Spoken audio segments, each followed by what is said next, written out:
They left on time. They genuinely did. And somehow they still arrived late. Again, every time they promised themselves this time will be different. And every time something happens between the intention and the door. The people waiting call it disrespect. The late person calls it a curse. Psychology calls it something else entirely, and it changes the whole conversation.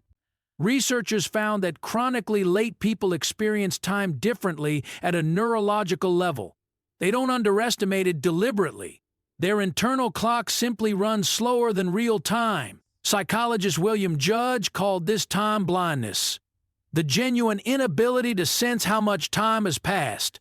It's not rudeness, it's a cognitive difference. And it's documented. Research also connects chronic lateness strongly to ADHD, anxiety, and perfectionism. Three things that have nothing to do with not caring and everything to do with how the mind is wired. First reason, optimistic time estimation. They genuinely believe they can shower, dress, eat breakfast, and drive 20 minutes in 15 minutes. Every single time. They also have what researchers call the planning fallacy. Consistently underestimating how long tasks take, even when they've done the same task 100 times before.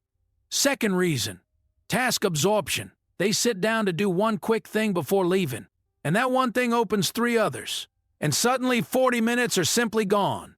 Third reason is the anxiety spiral. They think about being late, which makes them panic, which slows them down, which makes them later, which increases the panic round and round. Fourth reason, perfectionism. They won't leave until everything is right. The outfit, the bag, the email they should have sent. None of it can be left imperfect behind them. Fifth, the just one more thing trap. They are physically leaving, and then their eye catches something, and that something cannot be left undone. Not even now. Here's what nobody on the outside sees. Late people are not relaxed. They are permanently stressed about being late. From the moment they wake up, the shame they carry is enormous. Every late arrival is a fresh reminder that something in them doesn't work the way it should. They've heard it their whole life, and they believe it. And the worst part, the harder they try, the more anxious they get about it, and the more anxiety disrupts the very systems that would help them be on time. For the person waiting, every late arrival reads as a message. You're not important enough for me to be on time.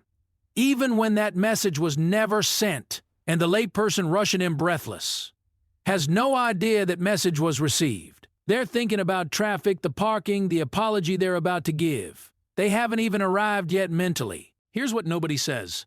Some people are late because being late gives them something. The rush, the adrenaline, the feeling of being urgently needed somewhere. And when lateness becomes a pattern that consistently costs other people peace of mind, time, trust, that's when a cognitive difference stops being an explanation and starts becoming a responsibility. Here's the reframe. If this is genuinely how your mind works, the solution isn't willpower. It's designing your environment so that time becomes visible before it disappears. And for the people who love a chronically late person, they don't need more apologies. They need to understand that the lateness isn't about them. It never was. Being always late doesn't make you a bad person. It makes you someone whose relationship with time needs a different strategy. That's not a flaw. That's just information. Drop a watch if you're always late, or an angry emoji if you're always the one waiting. Let's see who this community is made of. And if this finally explains someone you love, or yourself, don't forget to subscribe. Psychology Explained Simply.